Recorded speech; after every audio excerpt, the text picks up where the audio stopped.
expropriation of all property and of application of rent to public purposes.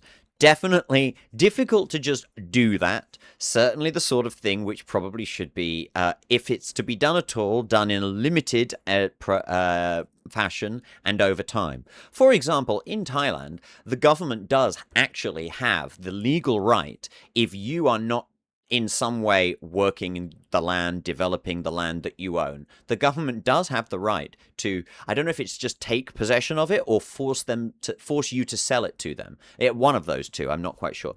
But yeah, so I mean, something like that isn't completely ridiculous. A heavy progressive tax, obviously there's lots of detail covered up there, but sure. Abolition of all right of inheritance. Well, in theory I'm on board, but shall we say, let's say 10% can be passed on, so 90% inheritance tax.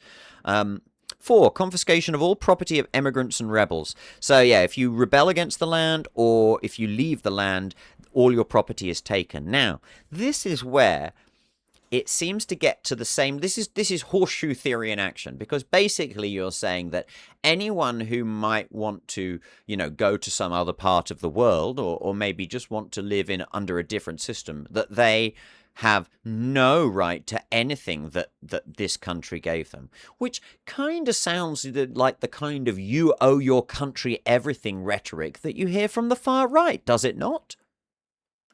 Number 5, centralization of credit in the hands of the state by means of a national bank. Well, I mean, that's happening in large parts of the world anyway, the only exception being that then those banks are starting to be globalized.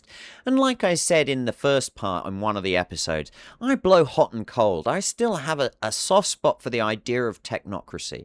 And this is why I would never be an out-and-out communist. I just don't think that the proletariat writ large can take possession of the means of production. And I don't believe that what they're saying here about the communists being those who are intellectually responsible enough to steer the ship of state on behalf of the proletariat, that is clearly entirely utopian in character.